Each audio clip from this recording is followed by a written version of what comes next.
sa Maynila, Ulan, Luzon, and some part of Visayas.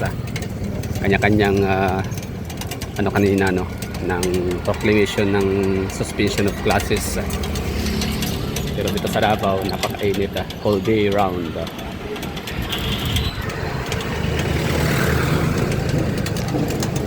Napagandang weather dito, umaga pa lang kanina, pagkagising ko. Talagang ang klima dito, talagang sulit yung klima dito, talagang binigyan tayo ng ano no, ng kinang ni Haring Araw. So yan nga, bali mga taga Manila and some taga Luzon and some part of Visayas. Ano sila no, parang nagsusumamo sila. They're all waiting for the announcement no, sana mga mayors kung meron bang mangyayaring class suspensions dahil sobrang lakas na ng ulan.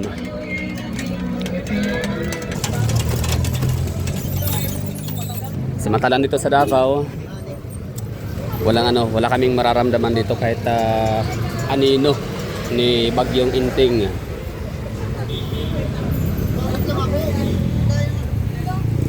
So, ito yung ano natin dito, weather update sa Davao. Kung Bagyong Inting sa NCR, Calabarzon, Bataan, Bicol Region, Quezon Province. Dito naman sa Davao ay opposite.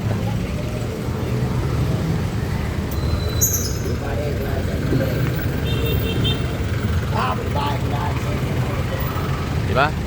Nice weather. Hanggang sa hapon na lang. So time check tayo ngayon, it's alas 4 ng hapon. Magagabi na, pero kita nyo naman, diba? Ganda ng klima. Ang ganda ng atmosphere. Ang ganda ng hangin, hindi manisahan, tapos ganda ng ano no, kalangitan natin.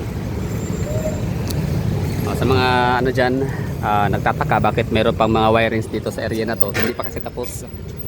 The moment na matapos itong ano, phase 3 underground cable system dito sa Davao, mawawala na itong mga kuryente na yan.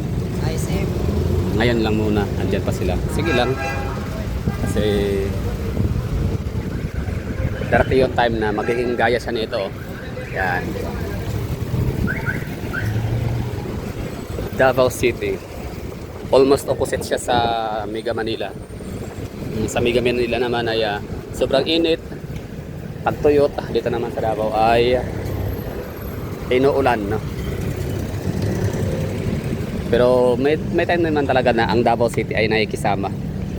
Nakikisama to the point pa na pagka El Nino rin talaga dito sa Davao. Gaya ng ano, no? Yung tagtuyot natin last March. Actually nagsimula January, February, March, April, natapos nung may katapusan yung tagtuyot dito sa Pilipinas. So maging Davao experience din ng ganong klima. Droughts. Okay, so tara, kain tayo dito sa Jollibee ulit. Jollibee. Bida ang saya.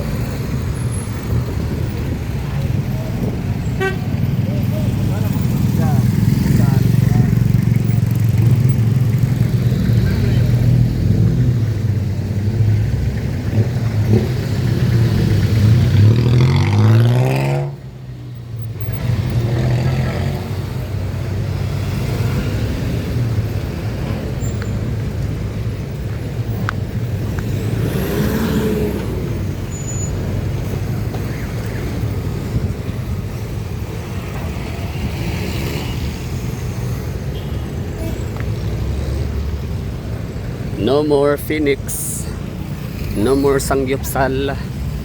It's now Jollibee Car Park in Jollibee drive-thru Magsaysay, Acacia.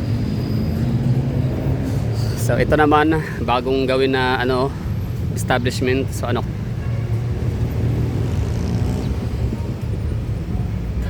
basta continuous yung yung pagbabago ng skyline ng Davao, ng itsura ng urban or ng proper city proper sa Davao. Nagbabago siya gawa ng maraming mga bagong establishments.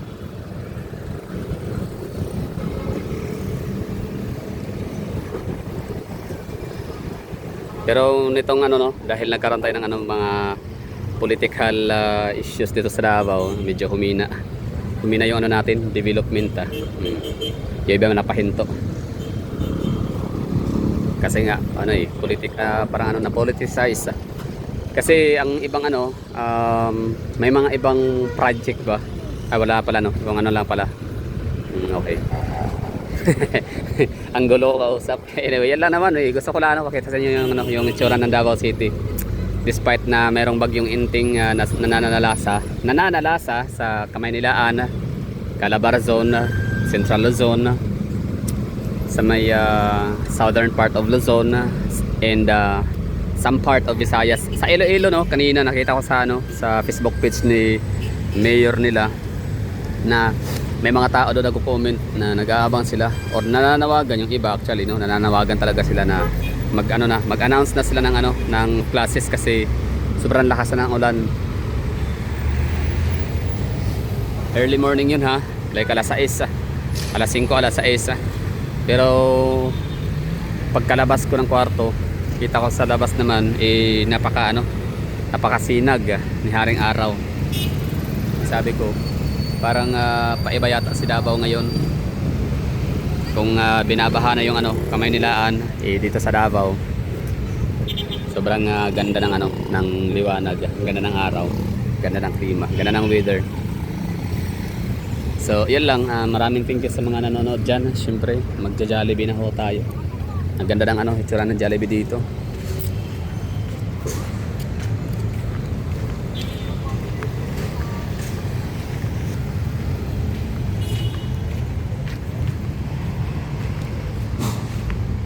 Ito kasama to ha na ano, Ramon Magsaysay Street Extension.